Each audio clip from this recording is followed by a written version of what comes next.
All right, well, first off, thank you for agreeing to speak with me. You're welcome. I'm more than excited to do this chat with you. So, why don't we start off with tell me a little bit about yourself. Where are you from? How'd you get into radical feminism? Oh, sure. Well, my name is Rocio. I'm 41 years old. I was born in Mexico, but right now I'm in Spain. And it's curious the way that I went into radical feminism because first of all, I'm a vegan. So I've noticed that most vegan population are female, and I got curious, and that took me off to the feminism. And I was a roller derby player. Well, I still am. I still play roller derby. We have a club and everything. But roller derby teach me about live fem, which I got started in. And later on, I saw a bus here in Spain that says the legend of a right wing party that says that women have vulvas and men have penises. Do not get deceived if anyone tells you the opposite. And I was like, why is this like such a controversial statement? And I went around to all the roller derby community to ask about this. This was about 7 years ago. Transgender issues wasn't a thing, sort of speaking. So the roller derby community said that this was transphobic. Apparently, I couldn't understand why, and they explained me because some kids might feel like the opposite sex and it should be respected. And something didn't click on my brain because it didn't make sense to me. So I started reading, I started hearing a lot of podcasts about radical feminism, and that says, there, I'm not a conservative, I'm a Radfem. So basically, that's how I got into it. I always find it interesting how they like to compare conservatism with radical feminism because, I mean, yes, there's a slight overlap on the end goal of disliking the gender ideology, but everything else is at odds with each other. And even if you look at like the reasons for why conservatives don't like trans people and why radical feminists are critical of trans people, the reasons behind them are so different. Radical feminists, it's, we care about women and this is a trend that is harming women. For conservatives, they just don't like anything that goes against tradition or gender roles. And it's it's actually like there's more of an overlap with liberal feminism and conservatism than there is with radical feminism and conservatism. Yeah, totally. It's like I think the difference between right wing parties, conservative parties, or whatever, and radical feminism is that the only concept that we agree in is like a woman is a biological human female, an adult female. That's only the only concept we agree on because I started to hear a lot of trans influencers. Like Blair White and the offensive trainee and all these people that didn't agree with the queer ideology, but still they don't agree with illegal people, which I don't like the term. Um, how do you call them? Undocumented people that go to Yeah, the uncountry undocumented immigrants, right? immigrants. That was the word. So basically, I don't agree in having guns. I don't agree in all that kind of stuff, and most of radfems don't. They don't like trans people because they don't like gay people either. They say they do because obviously is the correct thing to do nowadays. And there's a lot of closet gays in right parties. And I don't understand it because it's totally different to have a sexual orientation um, that is not a preference. That's another word that I would like to get into, that sexual orientation and sexual preference. Um, And obviously they don't like trans people because they want to put the women in a box. You have to accomplish this gender role because it has have been given to you at birth, and that has nothing to do with the feminism, at least the radical branch of it whatsoever. We just want to destroy the gender roles, and they want to still like put it in a box. Like you have to do this, you have to marry a man, you have to get pregnant, have a family, all that crap.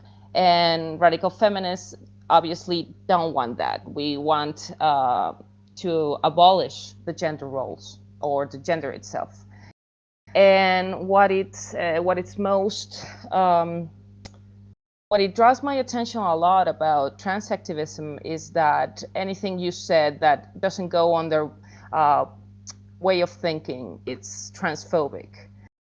And it's like zero argumentation about it. It's like it's transphobic because it's hate, and that's about it. And I'm jumping out of my skin because they compare it to racism or even misogyny.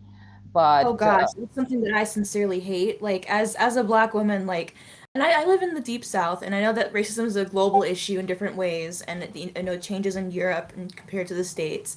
But, like all of those arguments, like I've seen posts that were women saying, "Hey, I don't like being called a breeder or a uterus haver because it reminds me of the type of language we used back when women like me were slaves." And then in the comment section, it's just that's transphobic. It's like a shutdown word. There's no argument there. There's no room for debate. It's just you're transphobic. End conversation. yeah, and that's about the end of the discussion for them, right? It's like they call you turf or they call you transphobic, and that's about it. There's no reasoning behind that thought. And it's like, why am I transphobic? Because I like to make a comparison that a lot of old trans activists, as I like to call them, because there's the new wave, the woke, queer branch of trans activism, it like, isn't more transphobic to deny a trans person that word, like trans woman are woman. That sounds a little bit transphobic to me because you're denying the reality also. You're denying the trans part because if you talk to trans women, at least the old fashion trans, sort of speaking, they are like, I'm not a woman, I'm a trans. I'm a trans person, and that's about it. They're denying our existence. Um, and it's like a cult, right? Because if you disagree with them or you say like you're a non-binary person and then you change your mind and you turn to a feminist or whatever, they say you weren't really trans to start with. And I'm like, well, what's trans? If trans is defined by a sentiment, as they as the woke people try to deceive us with this, well, it's crazy, you know. It's like there's no argumentation, and there's the old misogynist but dressed up with glitter and with the word inclusivity in all their ways, right? Like there still is a patriarchy, but it's now like with glitter and with the word diversity and inclusivity, and they try to kick us out from our fight that is feminism. They have their fight, right? They have the trans right, whatever they're chasing. But as men, because they're socially being raised, we're talking about we call it transfemeninos in Spanish. I don't know if there's a word in English for that, but trans women is like they're still basically don't have the experience of being born a woman and being raised as a woman, so they want us like to validate their feeling of being a woman, sort of speaking, because apparently we are still looking for that male approval, but now it's disguise, you know. It's really interesting to me because I remember reading someone had tweeted about how um cis women can't separate misogyny from the experience of being a woman, and they meant that in like a negative way, but I think that that's very much true. You can't go back to birth and retroactively have yourself be treated in the way of the opposite sex. The way that we are socialized, it plays a very big role in who we turn out to be. Like when it comes to psychology, we learned from the very beginning it's nature and nurture. They both play like pretty much an equal role. And with nature and nurture, I mean, I'm sure there are some differences biologically beyond just the reproductive system, but we can't really separate that from gender socialization either. It's impossible to pinpoint women are nicer because this and that and say definitively this is because of how we were raised or this is because of a specific gene. And because I of that, that's something that, we can't you can try to mimic us all you want, but you can't ever go back from birth and unlearn all the things that you've been learning. You can't go back and suddenly see yourself in a different light. It's not how it works. Yeah, apparently they transition in the stereotypes, but they don't transition like giving up, for example, their male privilege. It's weird to me because I saw this TED talk. There was a trans woman on it, and she go to a motorcycle shop, and of course, he, she, whatever knows about the parts she's gonna purchase, but they're starting like mansplaining to her things, and it's like, oh, and she did a reflection. Yeah, she gave a thought like, I give up everything except my male privilege because I was still upset of the way they talked to me. And I was in my mind like, well, welcome to our world. It's like, you want the full experience, there you have it. But they don't want that. They don't want to give up their male privileges. And I think that's the major issue, because there's still men telling us what to do, and they're still like, it's curious for me because once women are being taken into account, like citizens and persons, like that radical idea that we're persons, um, they are like, okay, women are persons now. Oh, okay, I want to be a woman. It's curious because there's always been trans, or sort of speaking, there's always be gender dysphoria, but right now it's not about that. And to be fair, I'm really heavy-hearted today because they're gonna make the trans law to be passed by urgency in the Spanish Congress. So apparently, this law that protects a few and, of course, diminish women uh, is not important. And if you think it's important, you're being transphobic. So that's basically a message. Like, you have to still go by the drama of male privilege, including their desire to be a woman. And there's, like you said, no previous experience in being socialized as one. And they only base on the stereotypes, like being a bimbo, or, like, if I were, I know a lot of guys that say, if I were a woman, I will be like screwing around a lot. And I will be Well, they like, tend to see it as like stereotypes. They're not going to be able to understand the full female experience because partially, I think a lot of men have a hard time seeing us as full-fledged people. They either see you as someone they can be sexually attracted to or someone who's just background noise. And it takes a lot to unlearn that. And I think some men, sure, they can do that. But for the most part, the men who are transitioning, they're either homosexuals who are trying to deal with that in the best way they can, and I do feel for them because I understand that. I understand not knowing how to fit into a world that hates you so much. But then you have the AGPs who are just seeing it as a fetish. Like with how they discuss, like some of those trans women on TikTok who are going on about how they're having periods. Bestie, no, you're not.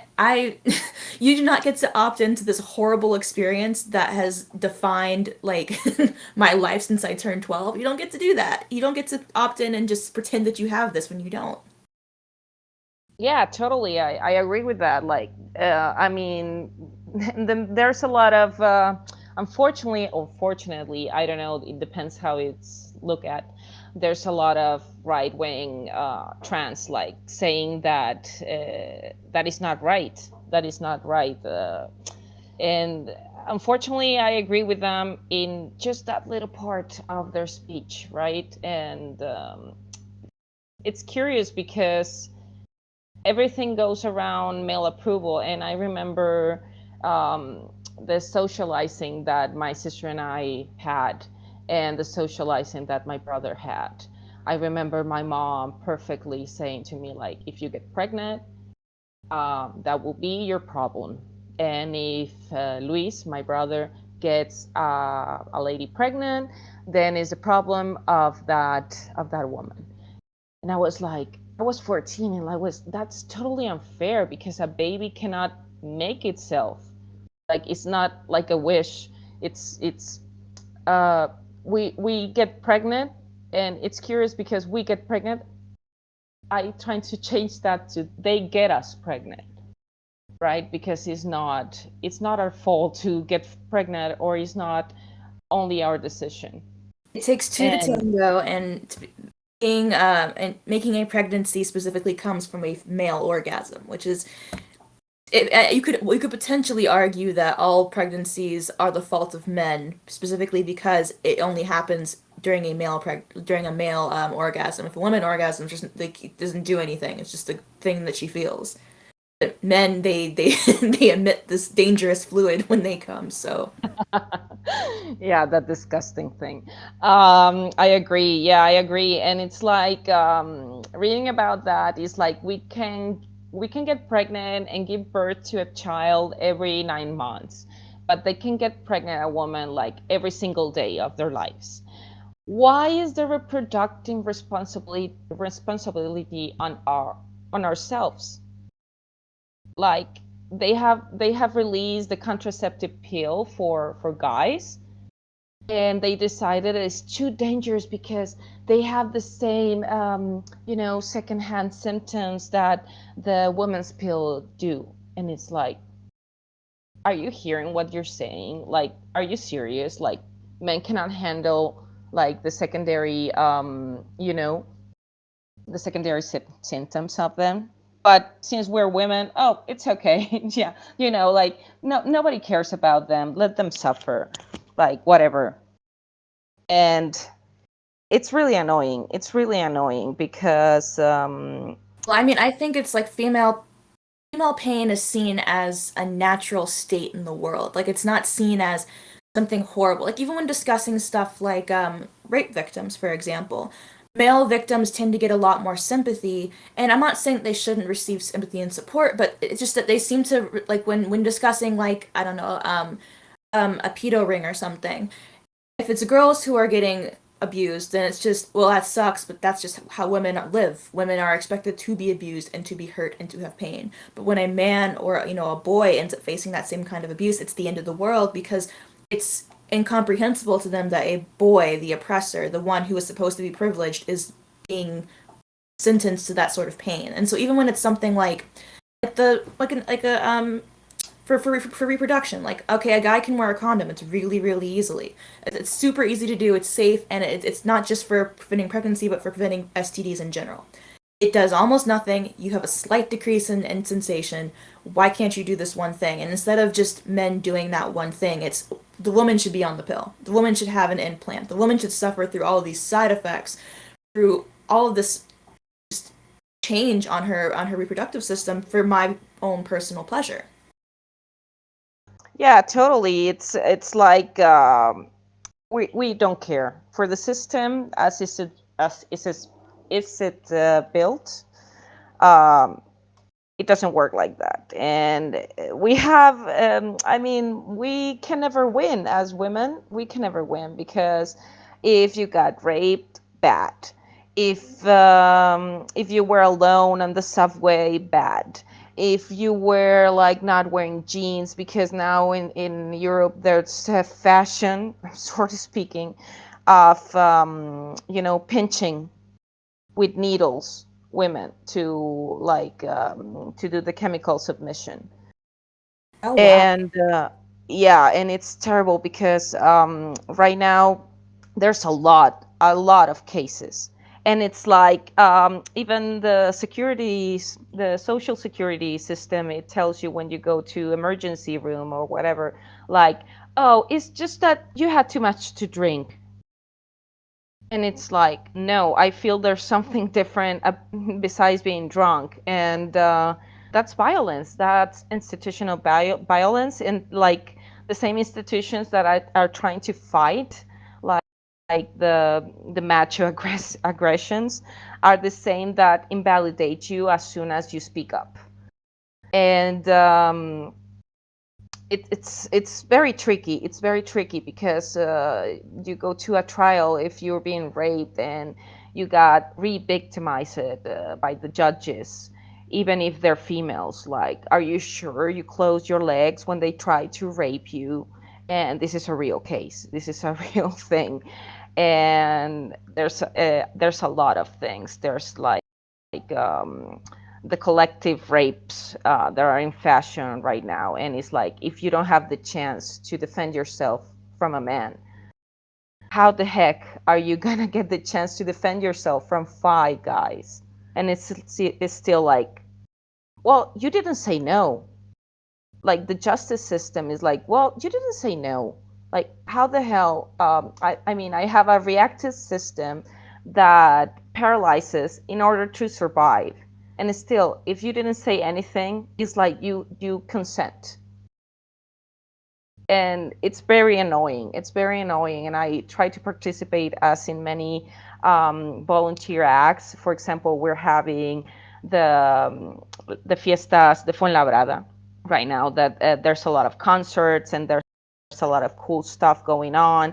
But of course, there's the pinching things, because men are so evil. Some men are so evil in, like, they're pinching with used needles and they're not even injecting you anything. It's just to relegate us to the private space again. Like, it's your fault because you did go out. You did go out to have a drink, and you did go out to have fun with your friends. So you should be punished. That's the message. Even though they don't see it, they see it as a prank. Like, they take the medicine for diabetes, the needle, like it's empty, and they start pinching women. And this has happened to 80 women so far in Spain. And the justice system is still like, oh, well, maybe you're overreacting. And it's like, well, you didn't get the chemical submission. And it's like, it doesn't matter. It's still violence. And it's the worst kind because it's psychological violence. And you have to, like, lower your head and do whatever, because they won't listen to you. There's not a will to listen to you. But fortunately, here in Spain, there's a strong Radfem movement, very, very strong. When we go to manifestation on the street, we're over 10,000 women complaining. And that, of course, gives some pressure to the government to, take measures. But unfortunately, against that, there's a transgender thing. And they take the logos as Black Lives Matters, and they say Trans Lives Matters. And it's like, you're stealing their logo, you're stealing their motto, and you're stealing from feminism too. Like, it's, don't you have your own theory? And the thing that they still confuse biological sex with gender, it's just really annoying, and it's getting problematic because in schools, minors can tell their teachers that they're like trans, and they're not allowed to say to their parents.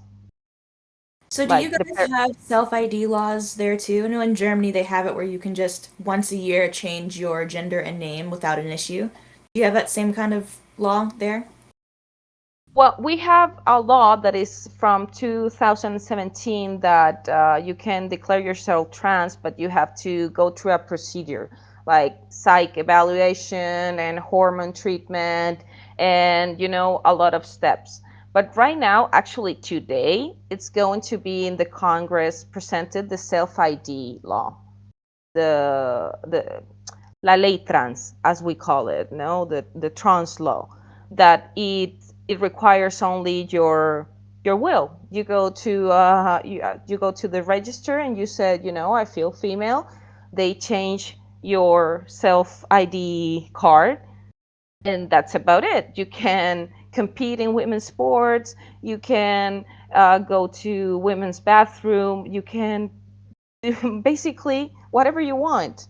Uh, Undermining, of course, the rights, the women's rights. So actually, we're planning a manifestation and political actions about this because, fortunately, there's a strong Radfem movement here. Of course, we're like the turf cult, according to the woke people, but we're still going to pressure the Congress on this matter because they cannot not listen 10,000 voices. But still, it's going to be hard because apparently is the progressive. We have the most progressive government in the Spanish history, but still the gender violence, it's still called domestic violence, and it hasn't been reviewed in 4 years now. Like, I find it interesting, like you brought up with the violence regarding like the needles and injections. That kind of reminds me of the semen terrorism in South Korea, because I noticed that a lot of I don't like the term like a lot of countries like in I think it's Japan and Korea and I think even Thailand. They have these issues where they don't really have a lot of sexual assault or harassment like codified in law. So, I mean, they have like laws against rape, sure, but nothing against lesser things like a woman found that one of her coworkers had like jacked off into her cup like 6 times. He'd been terrorizing her for like months, putting his fluids into her food and into her items. And when she went to court for it, all she could do was sue for the like she got paid for damages for the cost to replace the cup because there was no crime for doing that otherwise. And even with like in general the like you were saying with like self ID laws and the trans movement at large, it puts women at risk and they really do get this pleasure out of making us fearful again. The needles, even if there's nothing in them, that terrifies you. That's something that makes you want to stay home and cover up and try to find a safe space. And that all kind of ties back to the urinary leash. In previous years, they didn't have a lot of public bathrooms for women, and men can just kind of stand up and spray wherever. Women, it's a lot more complicated. And so we were kind of kept, we couldn't stay out too long. You had to remember you had to get back home to use the bathroom because there's no women's bathrooms. And with allowing men into our bathrooms in public, well, now you kind of have a similar fear. Maybe you don't want to go out and use the bathroom outside because you don't know who you might find in it. You don't know what danger there might be. You don't want to go to a concert or stay out too late because you don't know what might happen to you there. It's creating this atmosphere of fear that's trying to force us back into being submissive, scared, and at home. yeah, we were talking about this in I had a course, yeah, formation, training, whatever, this morning, because in the parties of the city we have, so we call violet points, like meeting points. They're called punto violeta, that women can still like announce that they're being harassed or they think they got pinched or whatever. And they talk about that. We are passing from the rape culture that's still very strong to the fear culture, the culture of fear, because they want us to stay at home. They want us to deny the access to public spaces. And this sounds to me like before the woman that fight for our votes, for voting, the suffragists. I think it's, pardon my pronunciation. And we're still going backwards. Like, we had a lot of advances in women's rights in the last, I don't know, 20 years, um, with the 90s movement of radical feminism that relived after the 70s, whatever. We advance it so much, and it seems like the males are like, oh no, they are advancing so much in rights, we have to do something about it. What about this? What about if we like harass them but without touching them, or like make them fearful about it, because all the rapes, all the mass rapes that have occurred here in Spain are in public spaces Oh, at yeah. at daylight, like, and nobody cares. I mean, we do. We Radfems do. We care about this, and we enunciate it, and we address it. And we're still called turfs, feminazis, whatever. Like, lesbians in a diminished way, like if that was diminishing, um, but yeah, they still try to relegate us to the private spaces. Like, if you would stay home with your kids, nothing of this would happen, would ever happen to you. It's your fault because whatever. And even going to the gym. Um, I remember the case of this young lady that went out for a run in in daylight, and she was raped and killed. And feminists were here like, well, what is the excuse? She was she was out to work out, to have a run. And of course, it wasn't make a lot of noise that case, but it definitely woke up a lot of women that thought that it was their fault, everything that happened to them. And That's something that I know I've mentioned this probably in every episode of this, but I work at a rape shelter, and that's something that I've noticed speaking with a lot of women. I've spoken with victims who are children. I've spoken with women who've gone through some horrible things, and I've spoken with women who call because they've had something like being groped or something, where it's something that's on the smaller end of sexual harassment. And to an extent, a lot of the things that I hear from these women is just, how could this happen to me? I do all the things we're told to do, I follow the rules, and somehow it still happens. And then sometimes you'll hear from other women on, like, just in general, on the internet, TikTok, whatever, they like to make it out like this happened because of this. She was raped because she went running at 4 a.m. It was her fault for being out early. She was assaulted because she had a ponytail. It made it easier to grab her. It's easier to kind of just, it's oh easier my to feel god. safe, if you can find a reason, if you can find some kind of rules to follow that it won't happen to you. If you can say this happened to her because of this, then I can avoid doing that and I will be safe. And the truth is that doesn't matter. It doesn't matter what you do. Half the time, the man who's hurting you is going to come from your own house. It's going to be someone that you know. And half the time, I mean, most of the time, honestly, there's nothing you really can do about it. It's not like you do something to deserve it. It's not like you do anything to call it on to you.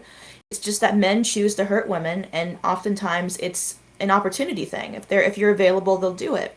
And when you mentioned the woman going out for a run and then getting murdered, we just had a case here in Memphis. The granddaughter of a billionaire she was a teacher, mother of two, went out running at 4:30 for a jog.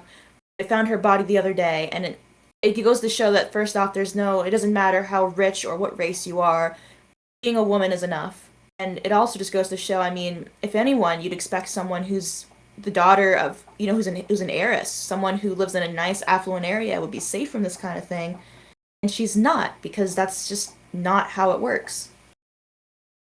No, because we are like, I believe it was Simone de Beauvoir who told that we are the others. We're not considered humans. That's why men, as a bisexual woman in a relationship with a man, men find us very replaceable. I hope it's not my case, but men always find us replaceable because we are not seen as persons.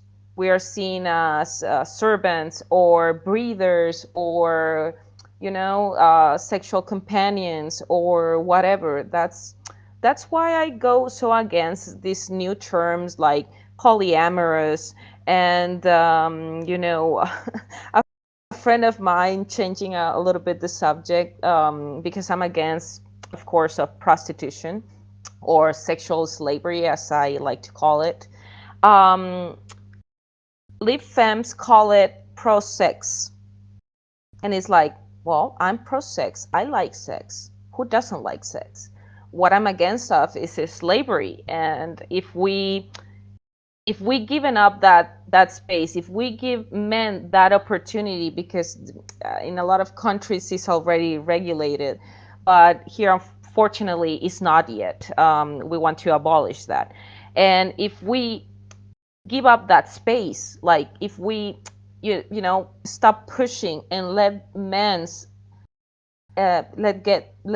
men getting access to our bodies by purchasing it, rented, whatever they like to call it, um, we're we're going backwards again.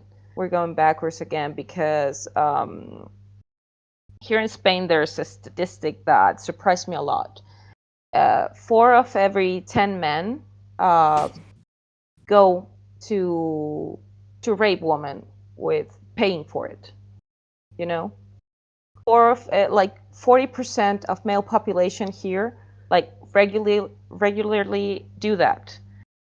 And what is more concerning about this is more and more young men do this. Like you would thought like all creepy guys going to the to quote unquote getting services of a prostitute, but no, there's a lot of young males going to that from the age of 18 and even below. They go to purchase, quote unquote, those services.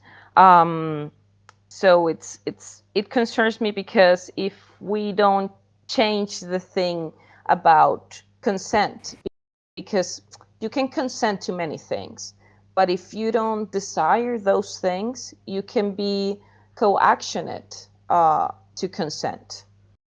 And it's funny because they want to sell it as progressive, like, yeah, empower yourself, showing your body and selling your body and whatever. And still, what are you looking for that? What is the message? The message besides that, behind that, is that you need male approval. Without male approval, you're worthless. And it's like, well, it's very, very sad because we have a lot of survivors that are activists, and of course they tell the stories because I bought that 10 years ago, that women can do whatever they want with their bodies, and who am I to deny them to do so.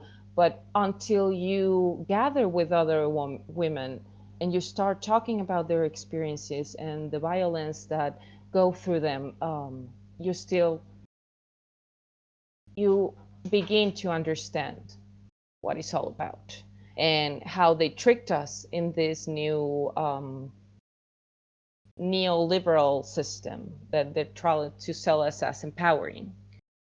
But of course, it's not empowering like by studying an engineering, or being a lawyer or whatever. No, it's about your body, because we're still It's interesting to body. look at it and see, like, if it was empowering, then why aren't we showing the US president dressing in those kind of ways on Time magazine? Right.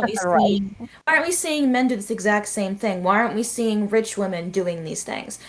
I think people tend to overlook the fact that, I mean, if we can, the thing is with recently, we've had all this talk, especially in the States, of tankies and being pro-communist and pro-socialist and all that, which I will leave that for another time. But they understand this concept that working is inherently coercive because you don't really have a choice. You have to go to work and get a paycheck, or else you won't have a place to live and you'll starve. So they can see coercion there. They don't see coercion when it's you would not have sex with this person otherwise, but when they gave you money, you changed your mind. How is that not coercive, but having to work a regular job with a paycheck, which you can more easily switch careers, how is that more coercive? And Yeah. it's so, like, especially with like OnlyFans. I don't know how big it is globally. I don't like looking into it unless I'm doing research for videos, so I don't know the statistics like that. But with OnlyFans, even like I have a friend. One of her friends is a female boxer, and she recently, her OnlyFans went up from like 5 people to 6,000 overnight because she started trending. And I mean this in the nicest way possible, but that's not empowering. Like, yeah, you have this right now. Right now, you have some attention, and right now, you have some money. But after a certain point, men will stop being attracted to you and the power that they loaned you, because it was never yours. They loaned it to you because they wanted you. That's going to one day disappear, and then what? They're going to call you so many names. They're going to treat you so horribly because you gave in to what they wanted when you were younger, and then when you're older, they'll use that against you. It's like a catch-22. They're going to hurt you either way. Yeah, exactly. And a lot of people that are progressive and liberal and whatever is like, if you go to work, what's the difference in selling your body? Blah, blah, blah, blah. It's like when you tell them, like, very roughly what it is, it's not the same thing to sit in a desk for 8 hours, like, clicking keyboards or whatever, or even cleaning jobs. Like, it's not the same. Use your body that to give access to your body. It's very different. It's about selling your force work, and the other thing is about selling your body. And there's an activist that is a survivor of the of this sexual slavery system, and she says something that it really got tattooed on my mind. Like, it's not the same like to pass the mop that to be the mop. You know what I mean? It's not the same at all, because they they tend, at least here in Spain, to compare the cleaning jobs that, of course, very bad paid and everything, and they're very humiliating to a point. But still, it's not the same. It's not the same at all, because even though you get very tired for cleaning houses or offices or whatever, which, by the way, is very very womanized, that those kind of profession you won't see a man like sweeping or mopping or whatever. It's very feminized, as we call it here. But the thing is that it's not the same to be very tired of bending your back to pick up things, sweeping and mopping, that to being systematically penetrated by all the holes you have by 10 to 20 guys a day. It's not the same at all. And if it's so empowering, why don't men do it? And of Like, course, why don't women who are well off who have other options choose to do it? Why don't women who haven't already been forced into it as a child choose to go for this career? I It's one of those topics that I really wish people would open their eyes to more. Although I feel like we're just so thick in this anti-feminist, like liberal feminism is conservatism pretending to be feminism. And we're so thick in the middle of it that I feel like it's going to be a while before anyone wakes up and realizes, huh, porn's bad. Prostitution is not a good thing. But I do think that we are reaching kind of ahead when it comes to sports. Because when it comes to like the discussion of women's rights, being able to argue women should have single sex spaces, such as in sports teams and bathrooms, is one of the easiest things to get people to agree with you on. Especially normies, people who aren't really into the politics one way or another. yeah. Especially with like, Leah Thomas and forgot his name, Laurel Hubbard, all those people, they really do bring optics to this topic. And I know you mentioned that you did roller derby, which I'm so jealous. They don't have any like teams for me to join over here. I've always wanted to try that. Um, Well, you wouldn't like the experience, especially if you like to speak your mind, because they're queer as F. They're very, very queer. Like, I don't know, like they like to talk and toss terms as patriarchy and feminism and inclusivity and whatever. But at the moment you say that, what is a woman? For example, I like to do this question a lot until Matt Walsh ruined it for me. But I used to ask, like, what is a woman? And they're like, well, a woman is a feeling. Okay, how exactly does it feel to be a woman?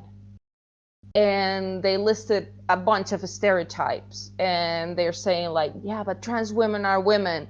And I'm like, you're so interested in the integrity of the sport, like in the diversity, whatever, but I don't see any people with disabilities playing the sport. No, of course, that will be too hard. That will be too much work. Oh, you like the easy part, like the male approval part. And at the time you pointed out, at least I did, because I used to play in a team in Madrid that is one of the best of Spain. Um, they did judgments of me as like, no, you're not psychological ready to play in a big game, whatever. And they like to play at the judge a lot, and they're like woke about prostitution, about pornography. They call like, oh, feminist pornography, and I say like, that's an oxymoron. Like, that's totally fake. That doesn't exist. Like, all porn has violence and has the male gaze, and you cannot pretend like pornography is made for women, because we don't work like that. I don't know how to explain it, but we don't work like that. We don't need to see humiliation in order to get us on. You know what I mean?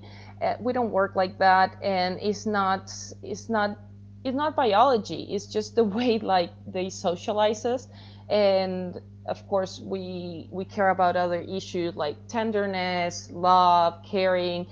Those things turn us on, I think, for most of us. For the ones that we woke, we did our peak.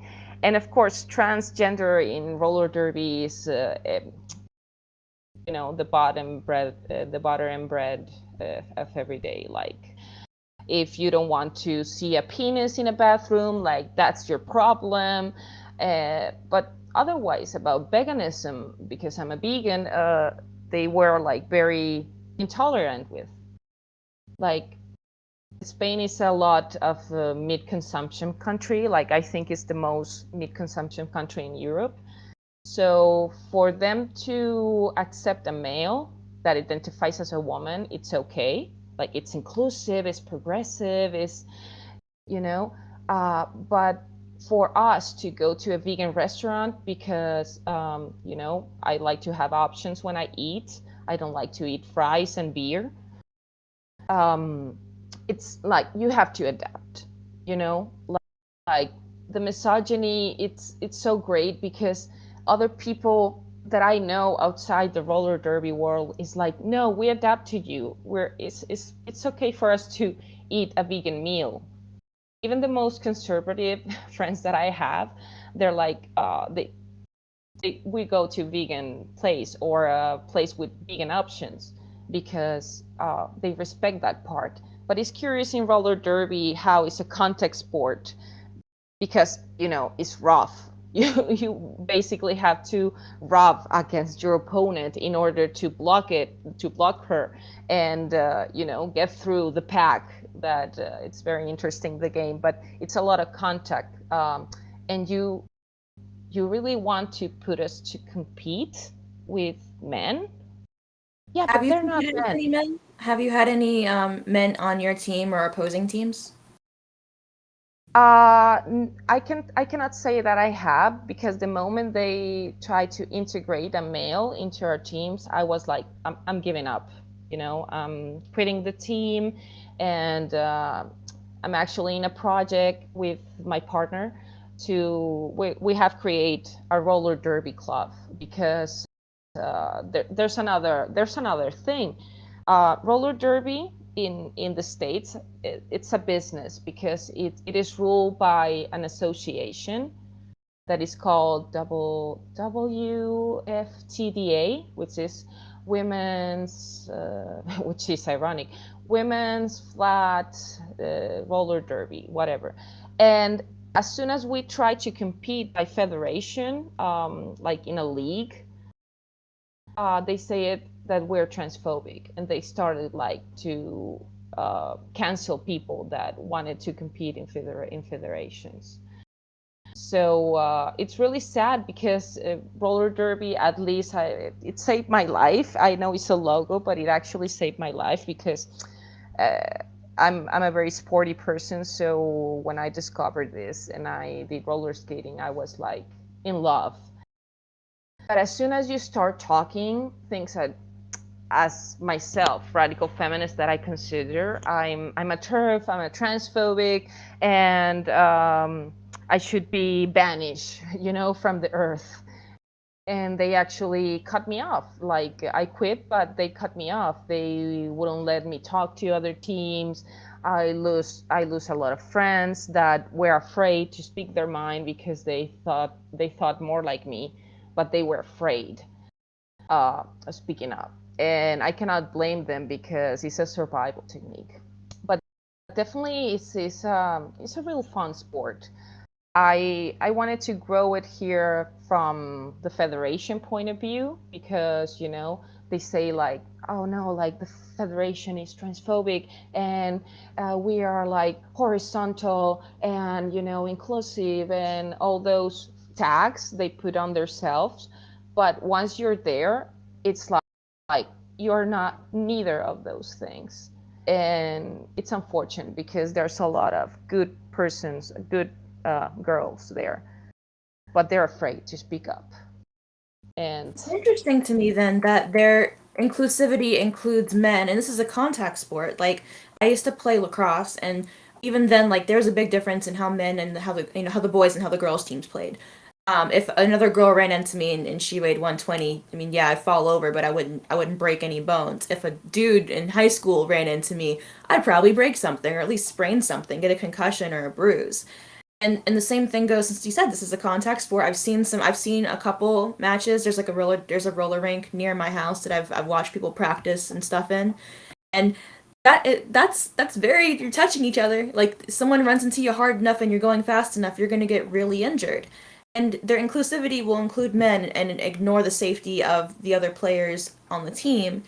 But I don't see them being inclusive of people with disabilities who wouldn't be suited for a game like this, because there seems to be a misunderstanding of like we can't, like if there are people in wheelchairs who want to play roller derby, and they should have that option. They should be able to play, the best they totally. can. But you don't want them playing with people who might hurt them because of the difference in athletic ability. Just because, if someone's in a wheelchair or they're sitting down, they're at a different height, that's something you don't want them to get hurt for. So they'll include men and allow you to get hurt, but they're obviously not going to do that in any other format. They're not going to include children in a woman's adult team. They're not going to include disabled people who might not be able to move as they should during the game and in those games, because that's very obvious that it's unequal and that they would get hurt. Yeah, totally. I play a match, like a training match with, trans, and they were unnecessarily aggressive. Like, I have trained with men, with so-called cis men, quote unquote, um, and they're not as aggressive. I mean, they're trying to be gentlemen, what I think it could be patronizing in some sort of way, but they understand that we have different physiques. And trans women are like, haha, I blocked you and I broke your leg, whatever. And it's like, dude, we wouldn't like regular, in a regular match, all women, we don't like mock that. And it's worse for the sport, because if you get injured a lot of players, they won't be enough players to play games. So it's a lose-lose for everyone. It's a lose-lose for everyone. But hey, trans women are women, so whatever. And it's like they're viciously aggressive, at least my experience with it.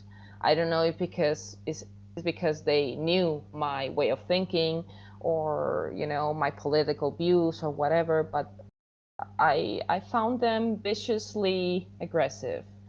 And I mean, I didn't see that attitude and being applauded for that, which is worse, because you can misbehave or whatever, but there will be consequences.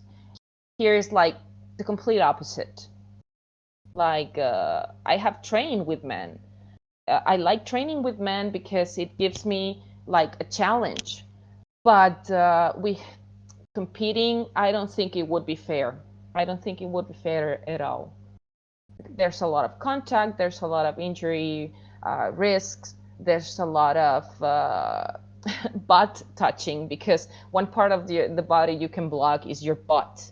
And a gay friend of mine, a male gay friend, told me like, this is a very sexual sport. I wouldn't be able to play it, to be honest. Even in the male division, I wouldn't be like, there's a lot of butt touching. And it's like, well, I didn't give it a thought on that. And it could be cause of harassment as well, because it's a sensible area. And if you block that with a male pelvis, it's not gonna be the same strength um, that a female pubis. But it's a fun sport. I wish they wake up. I have my hopes on it. I don't know. Everything falls down by their own weight. You know what I mean? So Yeah, I mean, I do think that everything's kind of coming to an head. I do think that we're probably going to see backlash against just women and gay people at large because the general populace is not separating trans stuff from just gay people in general. But I am hoping that some of the harm that has come to women's sports, to women's spaces, even to just all the rising rates of detransitioners. I hope that we get to a point soon where people are paying attention to these topics and that we can stop seeing so much harm. It's like it's really like a mold growing across pretty much every community it can touch. And I really hope that we get that treated soon.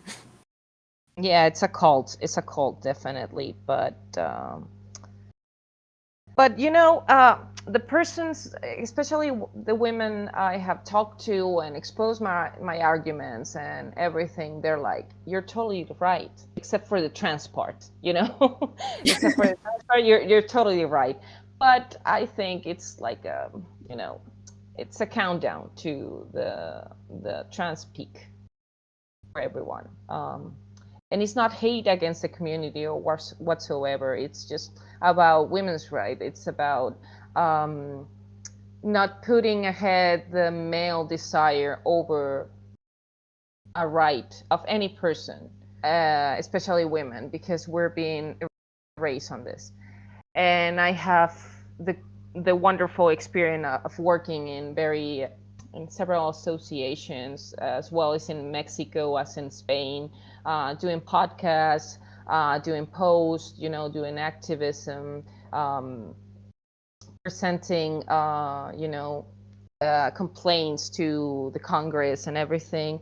And I have never felt so much warmth, so much understanding, and so much sorority. Like, for real, I thought sorority was an idea, like, oh, that would be so nice, but I have experimented. And I think that women that try radical feminism uh, will concur with me and will fall in love with the politics of it, and there's no going back. So Oh, for yeah. sure. One of the best parts I think about having found radical feminism is finding a community. And on one hand, it does kind of suck that we're all across the world and I can't like we can't go have coffee together, but it does make you feel, just kind of warm and fuzzy to know that there are other people who understand the world as you understand it, who you have common ground with, and these people who you're working with towards this common goal. Even if we don't have every single thing in common, we're all women and we all want women's liberation. We all want to be free. And that's something that's really beautiful to just be a part of. Yeah, yeah, totally. And it's like, it's when you, like, for example, I wear glasses. I believe you wear glasses as well. It's when Yes. you see everything blurry, and you put your glasses on, and you start to seeing everything clear, and you go ahead with people that need glasses as well, and they look at everything blurry, and they says, how you cannot see that if I'm seeing it so clearly? And we have to take in consideration that they need the glasses, and maybe we can explain and give them the tools for them to discover by themselves. Because if you go with the discourse, like hate and everything, that's not gonna get in their heads. But if you give women the tools and you spread the word, as I like to say, of radical feminism, they 90% of them, they will understand. They will understand where you're coming from, and they will start, questioning things. That's the most important thing, to start questioning things and why the things are the way they are. Why now that women have presence in the public spaces, now suddenly males want to become quote unquote females, uh, and it's a beautiful process if you have the patience for it, but only in my own experience, only for women, because it's not our job to teach men. uh, we have allies for that. Most of them are fake, unfortunately, but my boyfriend always says, like, it is my job to educate other men on how to treat women. Not on feminism, because it's not my place, but if they make like comments on a woman's body, and I have heard him, he will correct them. And that's the point, like, to find the correct allies, because if still the gathering of women is so important, but nothing will change until they start to comprehend what it's all about. Why do we feel used? Why do we feel this way? And as women, we're not gonna be hurt by them. It has to be another man to tell them that, for them to understand, and for them to understand how important it is to start listening to us.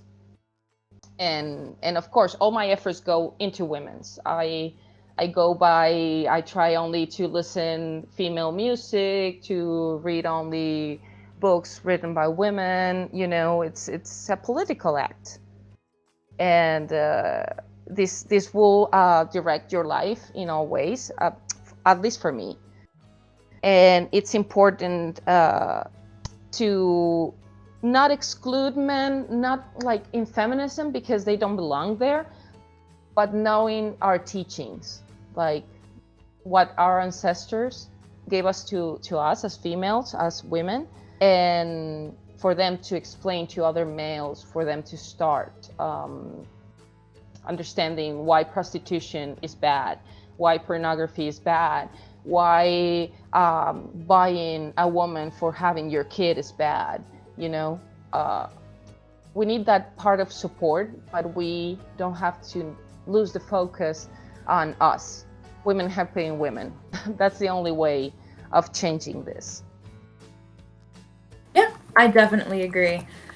And it looks like we're just about hitting the hour mark. I don't want to keep you on here forever, but thank you so much for talking with me. It was really interesting hearing just, like I'm based in the States. I know most of my feminism is based in the US, 'cause that's where I'm at, and it's always great learning about how it is in other countries, and especially learning a bit about roller derby, because I don't think I've actually spoken to any athletes yet, and that's definitely a field that needs more attention.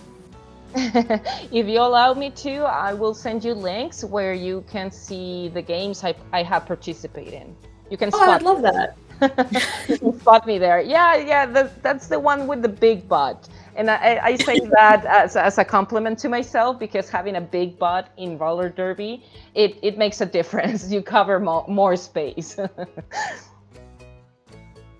But yeah, thank you so much for speaking with me. I'm gonna go ahead and end that.